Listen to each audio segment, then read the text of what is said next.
is Barbas, just doing God's work. Dante, get out of there! You're in danger! Hello there, Seraphim17 once again. This is my DMC, Dante Must Die Difficulty video walkthrough. This is Secret Ingredient, and after we do this sequence here, we're going to be fighting the Succubus again. And she hasn't changed, which, you know, for better or for worse. But this sequence here, you don't have to kill anything, you can completely skip it. You will, of course, miss the keys, miss all that good stuff. You'll also miss an achievement for killing all the enemies as you come down here. But, you know, if you're struggling with that, just wait until you do Heaven or Hell difficulty, because then you can just use Ebony and Ivory and kill everything in a bullet. And I should probably address difficulties, because a lot of people are commenting, and nobody seems to know the difficulties of Devilmaycry, which I find surprising, but that's just because, you know, to me, Devilmaycry is one of the most important releases of the year, because they're my favourite type of games, and I do forget that not everybody, you know, has that kind of understanding that people who play these games do. So, people hear dying in one hit, and they think, whoa, that sounds insane, you know, because this is an action game where 20 guys in a room are trying to beat you up at one time, you know, it's like a Jackie Chan film, and Jackie Chan always gets punched, but they have no context of what that, you know, correlates into. And I'm going to try and clear it up here, guys, because I'm not going to give any strategy for this boss, because you've seen me kill it a million times if you've been on this channel a while, and if you haven't, I have videos exclusively dedicated to this boss where I show you how to kill it using a parry, how to kill it using the demon dodge, how to kill it in like a minute, you know, get the maximum rank, no damage, all that great stuff. So I'm just going to be using what I've learned and what I've showed to beat it up. And if I'm completely honest, the boss point... Why do I keep saying that? It's pissing me off. I'm using it as a segue, that's all I'm using it for, but what that sentence stands for offends me, so I don't know why I do it. Because I'm always honest. You know, when somebody says, to be completely honest, does that denounce that they're usually lying? Like, what the fuck does that even mean? It's so subjective, I don't like it. But back to what I was trying to say is, the bosses are a weak point in this game, and I'm definitely going to go into them when you've seen a few more, because the nicer to look at than they are to fight, and that's nice, but this is a gameplay driven game. You know, it can look as fantastic as it wants, you can put a tux on it, but at the end of the day, if it doesn't play well, then that's where it counts. That's like having balls but being a Jaffa, and I'm not too sure if that joke will translate to people in a different country, but hopefully it does, and if it doesn't, it's about infertility. But difficulties on Devilmaycry, seeing as I've just segued several times ridiculously and then into a self-aware segue and blah blah blah. After you do Nephilim, you unlock Son of Sparda. Son of Sparda is essentially hard mode. Or it used to be hard mode, but on this game I suppose it's maybe very hard mode, which I personally don't believe it is, because Nephilim's a piece of piss and Son of Sparda's not much harder, but it is harder than Nephilim.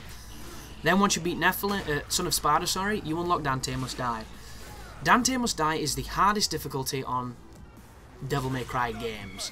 I don't know if it is on this one because I haven't beat Hell or Hell yet, but the tradition, Dante Must Die, is the hardest. The description for it says, the hardest assortment of enemies you will encounter. Not only that, but the damage factors are higher, and the enemies can devil trigger. On some games, the bosses can devil trigger, and I like that, but I don't think they can on this one. Once you beat that, you unlock Heaven or Hell mode. What this is you die in one hit, but every single thing in the game does as well. So essentially, this is Ebony and Ivory's moment to shine, and it's the easiest difficulty on the game.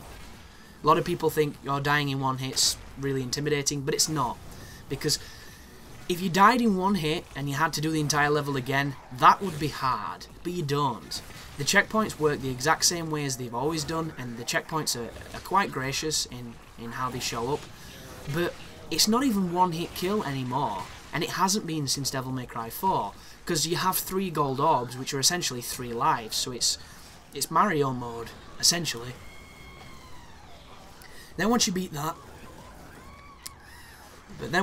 sorry, I had to stop the mic and cough because my throat was getting a little bit dry. You unlock Hell or Hell, which is everyone's perceived hardest difficulty of the game, because it's the last one you get, and it is challenging. but it's not the hardest. And the reason it's not the hardest, to my knowledge, is purely based off of Devilmaycry 4 right now. That difficulty is Son of Sparda, but you die in one hit and you get 3 lives per checkpoint.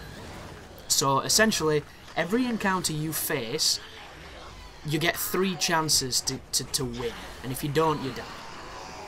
And to some people, that can be frustrating and difficult, but it's still based off of a difficulty that is not as hard as the one above it. The way it makes up in challenge is the fact you can't get hit a lot, so you can't, you can't tank your way through the game. And to some people, they may argue that that's probably harder. I don't think it is personally, but some people might. But the one thing that definitely, changes the game completely is when you beat Dante Must Die, you unlock a super character, which enables you to have unlimited Devil Trigger. Unlimited Devil Trigger gives you full regeneration of your life, it gives you ridiculous damage all the time, and it makes you a machine. And on this game, Devil Trigger is even more powerful, because it knocks everyone in the air. So you can even use it as a dodge, essentially, because you've got endless supplies of it. If you're losing life, you regenerate it, and it does massive damage. So I don't think that difficulty can ever be called harder, in my opinion. Some people might argue, but anybody wondering what the hardest difficulty is in these games, it is the one you've just watched. And on this game, it's not that bad. It's very manageable. You'll notice I'm not using items. When you play, if you want to use items, feel free. That's what they're there for. They make the game easier. I just choose not to. But thank you for watching anyhow. Hopefully the guide's helping, and you take care now.